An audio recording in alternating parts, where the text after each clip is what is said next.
Vous avez bien lu le titre et la miniature de la vidéo, les copains. C'est la Ligue des droits de l'homme qui se plaint.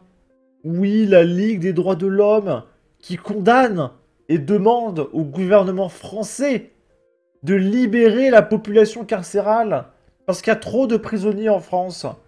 Et pourquoi il y a trop de prisonniers en France? Est-ce que c'est parce que on accueille massivement des gens issus de pays en guerre qui voilà, foutre un petit peu le bazar dans le pays? Est-ce que c'est parce qu'on a un pays avec des juges complètement laxistes qui libèrent en boucle des mecs, ce qui fait que la délinquance se démultiplie? Non. Le problème, s'il y a trop de prisonniers, c'est parce que le gouvernement est trop d'extrême droite. Et il condamne trop. Et il faudrait pas autant condamner, il faudrait plus relâcher les mecs. Voilà. Et donc en 4 ans, le nombre de détenus a augmenté d'un tiers. Mais qu'est-ce qui a augmenté d'un tiers aussi en 4 ans? Alors après, attention, je vous interdis de faire un lien, une corrélation entre l'immigration qui a augmenté de 30% et le nombre de détenus qui a augmenté de 30%. Je vous interdis de faire un lien, d'accord? Pas d'amalgame. On n'est pas l'extrême droite ici. Bon, face à cette situation indigne d'un état de droit, la Ligue des droits de l'homme réitère sa demande au gouvernement français de la mise en place d'un dispositif contraignant de régulation de la population carcérale. Donc en gros, ça serait un dispositif un peu comme les médecins, vous savez, où il ne peut pas y avoir tant de médecins par an dans le pays. Et bien là, ça serait un dispositif pour dire qu'il ne peut pas y avoir autant de détenus. Donc par exemple, supposons il y a un mec qui poignarde 45 personnes. Et bien pour respecter les quotas en prison, le mec, on le relâche. Voilà, parce qu'il ne faudra pas dépasser un certain seuil. Ça c'est le gauchisme, c'est merveilleux. Malheureusement, l'article est caché derrière un paywall. Parce que je pense qu'ils assument pas de dire une telle connerie. Et il y a un mec qui a mis un petit gif. La délinquance explose. Quelle est la conclusion de la Ligue des droits de l'homme? Il faut désengorger les prisons. Le mieux pour la population carcérale, c'est de respecter nos lois. Ainsi, elle ne sera pas en prison comme tous les citoyens honnêtes. La solution n'est pas de vider les prisons de condamnés dangereux, mais de retrouver une éducation parentale pour que pour que les enfants aient envie de faire quelque chose de leur vie. Et en parlant de laxisme, regardez cet article que j'ai trouvé du Figaro. Un propriétaire peut être tenu pour responsable si un squatteur se blesse après avoir profité illégalement d'une piscine. Et là, l'article dit, un homme squatte une piscine, se blesse gravement, tout seul, et il attaque en justice la copropriété.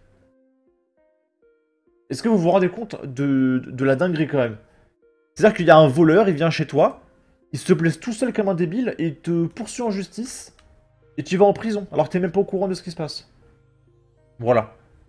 Et là, la Ligue des droits de l'homme, non, non, tout va bien, là, y a pas de problème. Il y a de la place en prison pour les Français, quand même. C'est le monde à l'envers. Les propriétaires de piscines ont de quoi avoir des sueurs froides. Avec les squats de logement, on va d'aberration en aberration. En voici une. Même si votre logement est squatté, vous devez le rénover, et s'il est mal entretenu, selon une décision du Conseil constitutionnel, qui avait fait un grand bruit jusque dans les couloirs de l'Assemblée nationale, il y a un peu plus d'un an. Difficile à imaginer car un propriétaire ne peut pas accéder à son logement, au risque d'être poursuivi pour violation de son propre domicile. Peu importe, les sages se sont rangés derrière la loi qui prévoit que le propriétaire d'un bâtiment est responsable du dommage causé par sa propre ruine lorsqu'elle est arrivée par une suite du défaut d'entretien ou par le vice de sa construction.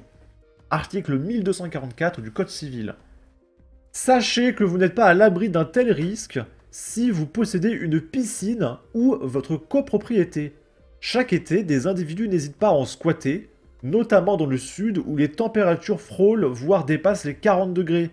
Ils en profitent de manière bruyante, se plaignent et les voisins sont scandalisés. Le squat peut durer le temps d'une simple baignade, mais il peut virer au cauchemar pour la copropriété. C'est arrivé à Toulouse dans le 31, où un individu s'est blessé gravement après avoir squatté une piscine. Aujourd'hui, il est tétraplégique et a attaqué en justice la copropriété. pour négligence, voire ci-dessous. Et je pense que si je vous montre un mec qui finit tétraplégique en vidéo, je n'ai plus de chaîne YouTube. Ok. Reste à savoir ce qu'en pensera le juge, et s'il donnera raison au squatter, ou s'il estimera que l'individu est entré illégalement dans la copropriété et n'avait pas le droit de s'y trouver. Pour monsieur Romain Rossilandi, avocat en droit immobilier, ce type d'affaire doit être jugé au cas par cas. Pour échapper à cette obligation d'indemniser le squatter, le propriétaire devra démontrer que le logement était en bon état avant le squat ou qu'il a été empêché par le squatter de remplir son obligation d'entretien, explique cet expert. Mais quel pays de demeurer. Encore faut-il avoir entre les mains les preuves de l'état du bien, photos, factures de travaux, etc., avant l'occupation illégale. La récente décision du Conseil constitutionnel a de quoi faire trembler les plus de 3 millions de propriétaires de piscines. Et là, il y a un article. Si la gauche gouverne, je ne louerai plus mon logement. Cette idée du nouveau Front populaire qui fait enrager les propriétaires. Et oui, le nouveau Front populaire voulait mettre fin à la loi anti-squat. C'est-à-dire que si la gauche elle passe, vous pourrez aller au hasard chez les gens, vous éclatez la porte, vous rentrez, vous êtes chez vous. Et vous pourrez attaquer le propriétaire en justice s'il vient rentrer dans votre domicile. Parce que oui, c'est chez vous maintenant. Voilà, ça c'est des lois de gauche. Ok, c'est merveilleux. Là, c'est une photo de David Guiraud. Vous connaissez David Guiraud, ce mec de gauche, là? Regardez comment il fait sa racaille. Putain, mais quel serpillard, ce mec. Et donc là, il a... Ah, j'ai pas envie de commenter ce mec. Mais regardez la dégaine. Oh, ouais, je suis une racaille, je suis tellement avec la cité, moi. Je connais tellement la délinquance. Ok. Avec sa petite banane, là. C'est insupportable. Ce mec est payé 24 000 € par mois. Ok. Là, c'est Psyodélique qui partage... LOL.